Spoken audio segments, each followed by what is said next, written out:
Friend, मैं आपकी biology educator. तो मैं आज आप लोग को एक न्यू टॉपिक की स्टार्टिंग करने वाले हैं हम लोग कि राइबोसोम क्या होता है। तो मैंने आप लोग को prokaryotic cell eukaryotic cell complete करवा दिया, बट बीच में एक टॉपिक दिया हुआ है राइबोसोम। देन उसके बाद में हम लोग प्लाज्मा मेम्ब्रेन, सेल वॉल के बारे में डिस्कस करेंगे। लेकिन आज मैं आप लोग को राइबोसोम के बारे में बताने वाली हूँ। और जो राइबोसोम होता है वो प्लांट सेल और एनिमल सेल दोनों में प्रेजेंट होता है, यानी eukaryotic and then prokaryotic cell दोनों में प्रेजेंट होगा। राइबोसोम बहुत स्पेसिफिक कैरेक्टर है भाई।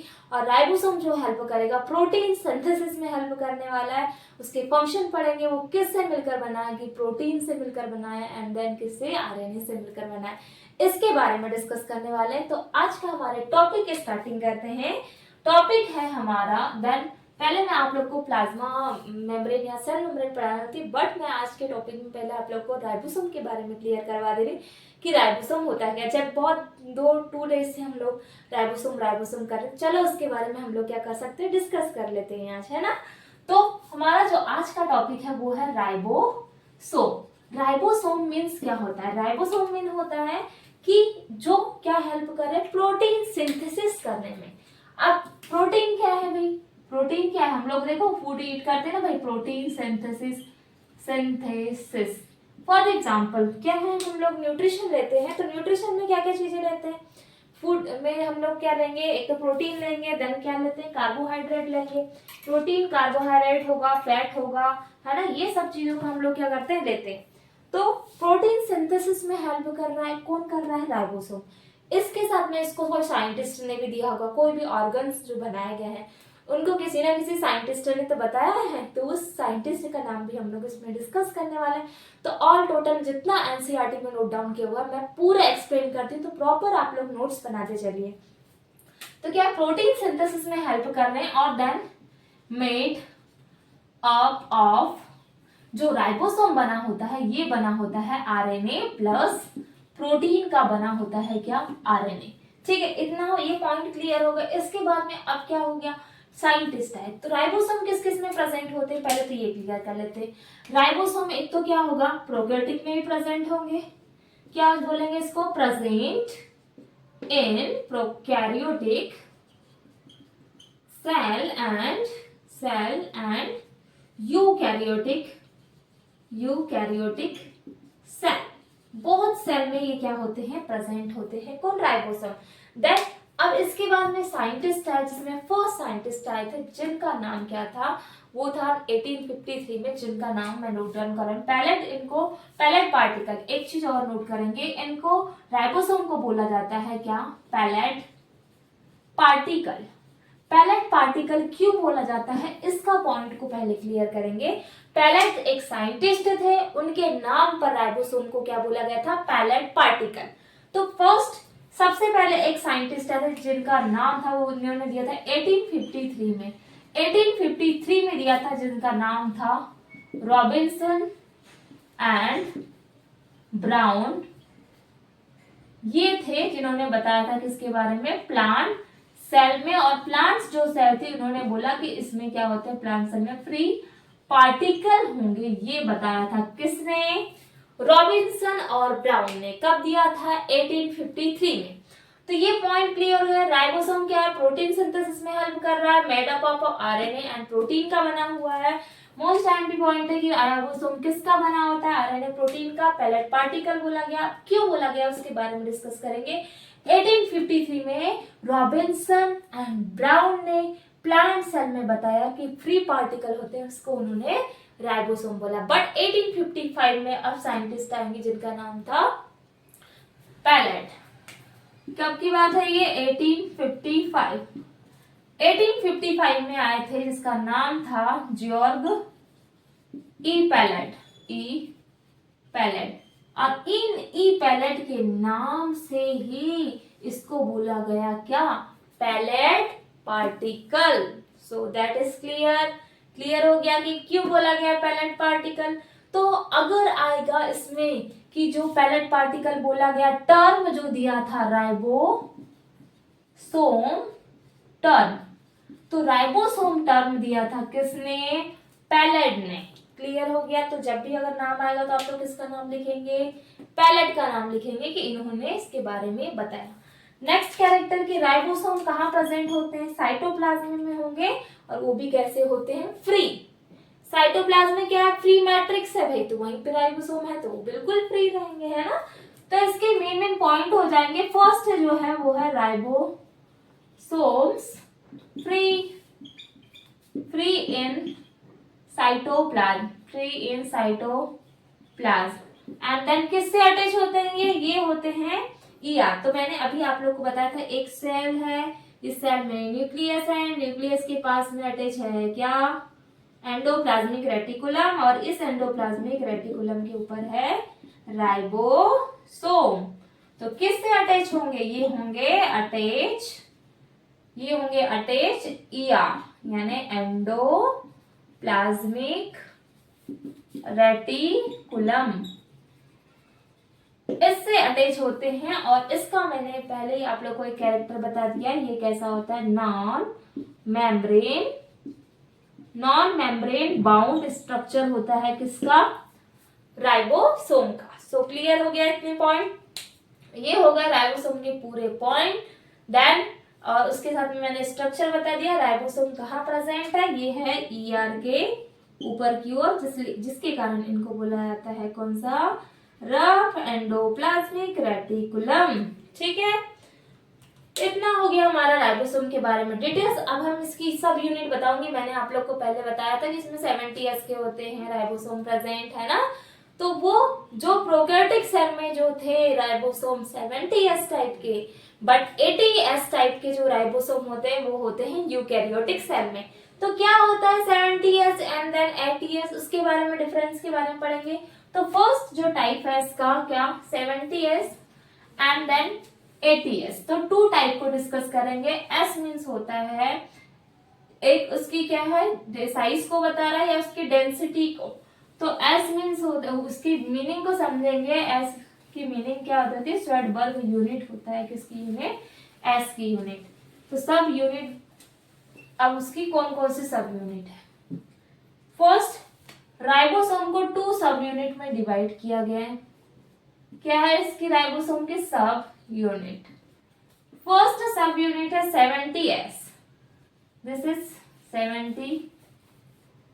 70s, और एक हो जाएगी 80s और 70s। तो जो 70s है इसको बोला जाता है, कौन सी हो जाएगी, एक हो जाएगी स्मॉल यूनिट, एक लार्ज। ठीक है, तो ये 2 यूनिट में डिवाइड किया गया है सब यूनिट, स्मॉल और लार्ज। अब इसको भी डिवाइड किया गया, कैसे डिवाइड किया गया है वो मैं बताती हूँ। 2 यूनिट है, तो जैसे फॉर एग्जांपल प्रोकैरियोटिक है, क्या है, प्रोकैरियोटिक। अच्छा, पहले मैं इसकी सब यूनिट को इसको हटा देते हैं, फिर देन उसके बाद में मैं इसको समझाऊंगी। कौन कौन सी सब यूनिट है इसकी, एक है large sub unit and then small sub unit, large sub unit and then small. अब प्रोकैरियोटिक जो सेल होगी, प्रोकैरियोटिक सेल, एंड देन एक थी कौन सी,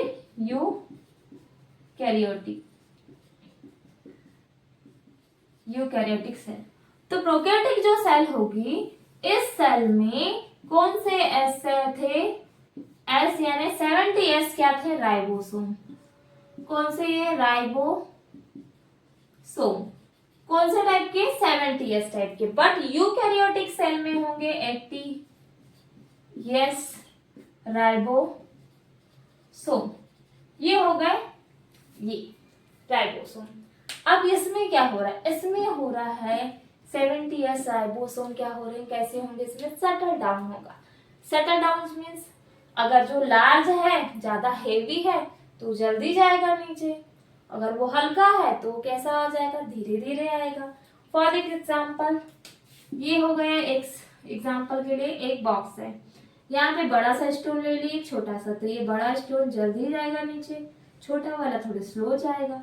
तो ये किस पे डिपेंड करता है, एक तो करता है साइज पे एंड देन उसकी डेंसिटी पे डिपेंड करता है, साइज एंड डेंसिटी पे डिपेंड करता है। साइज एंड डेंसिटी यानी होता है क्या, ये जो इनडायरेक्टली मेजर करने के लिए एस यानी स्वेडबर्ग यूनिट का यूज किया गया है वो इसी के लिए किया गया है। तो 70S राइबोसोम भी कितने टाइप के होंगे? 2 टाइप के, जिसमें कौन कौन सी सब यूनिट है? फर्स्ट मैंने बोला कि कैसी है, लार्जर, और सेकंड हो जाएगी स्मॉलर। ये वाले जो रहेंगे वो होते हैं अटैच्ड।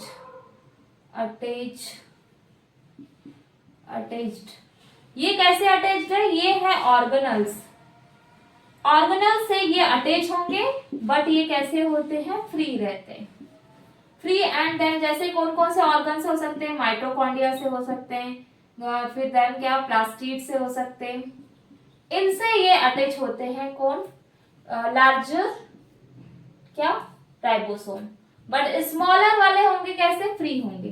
तो जो लार्जर आएगा इसमें आती यूनिट 50S यूनिट, और स्मॉलर में आ जाएगी 30S और एक हो जाएगी 50S यूनिट।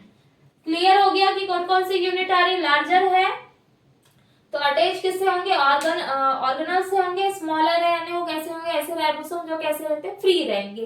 तो लार्जर में आ जाएगी 50S की एस रहेगा यानी कि स्वेडबर्ग यूनिट, बस 30 जो एस रहेगा वो रहेगी कौन सी यूनिट? Svedberg unit. ये है स्मॉलर स्वेडबर्ग यूनिट। अब एस का मीनिंग तो मैंने नोट ही नहीं करवाया। अच्छा, तो पहले मैं एस की यूनिट नोट डाउन करवा दे रही हूँ आपको कि क्या होती है एस की यूनिट, ऊपर करवा दे रही हूँ आपको।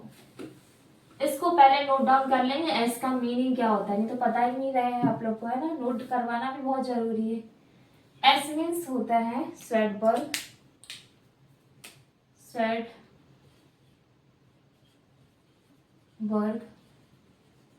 यूनिट। देन इसको और क्या बोलते हैं? इसको बोला जाता है सेडिमेंटेशन कोएफिशिएंट। ये होती है क्या? यूनिट। देन एस जो होता है इसको क्या करते हैं? इनडायरेक्टली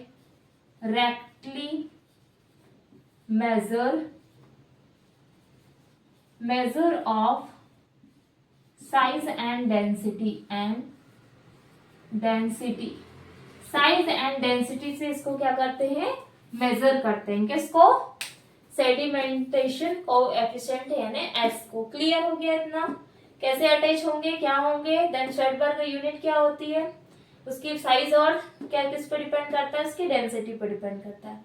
अब आते हैं, देखो ऐसा आप लोग ये नोटिस नहीं करेंगे 50 + 30 हुआ तो कितना हुआ, ऐसा बिल्कुल नहीं होता। ये जो यूनिट्स है वो डिवाइडेड है कितने? 50 और 30 में। कभी कभी हम कुछ भी चीज खरीदते हैं, परचेस करते हैं, तो परचेस करेंगे तो कुछ चीजें क्या होती है उसका, अगर हम उसको क्या कर रहे हैं, एक प्लेट ले रहे हैं तो उसका रेट कम से कम ज्यादा होगा, बट अगर उसी को हम हाफ हाफ कर देंगे तो दोनों का प्राइस अलग अलग हो जाता है। वन अगर प्लेट कुछ खाने का लिए तो उसका प्राइस अलग हो जाता है। वैसे ही इसकी जो यूनिट होती 50S और 30S में डिवाइडेड होगी। बट जो यूकैरियोटिक होगा, तो यूकैरियोटिक की क्या बोला मैंने? यूकैरियोटिक, ये क्या था? यूकैरियोटिक जो सेल होगी इसमें क्या था? कौन सा था? 80S। तो 80S जो डिवाइडेड था, एक थी स्मॉलर यूनिट एंड लार्जर। पहली क्या आ जाएगी? Larger, then smaller. इसमें क्या हो जाएगी? एक में हो जाएगी 60S और एक में हो जाएगी 40S। ये दो यूनिट होती है इसकी, कौन कौन सी? लार्जर और स्मॉलर यूनिट। क्लियर हो गया? तो 2 यूनिट को डिस्कस कर लिए। देन उसके बाद में कैसे अटैच होते हैं?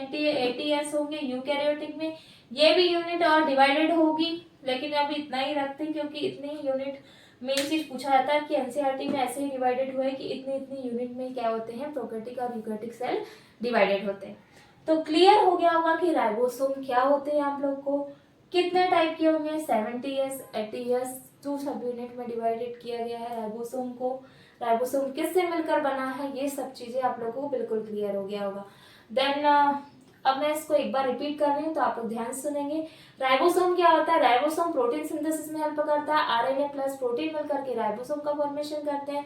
राइबोसोम साइटोप्लाज्म में प्रेजेंट होता है, बिल्कुल फ्री रहता है। देन उसके साथ में इसमें नो मेम्ब्रेन बाउंड स्ट्रक्चर होगा उसके साथ में इसमें डिफरेंट टाइप के क्या होते हैं ऑर्गन से ये अटैच होगा। लाइक एग्जांपल के लिए एंडोप्लाज्मिक रेटिकुलम के ऊपर प्रेजेंट होता है क्या राइबोसोम, इसलिए उसको एंडोप्लाज्मिक रेटिकुलम को रफ एंडोप्लाज्मिक रेटिकुलम बोला जाता है।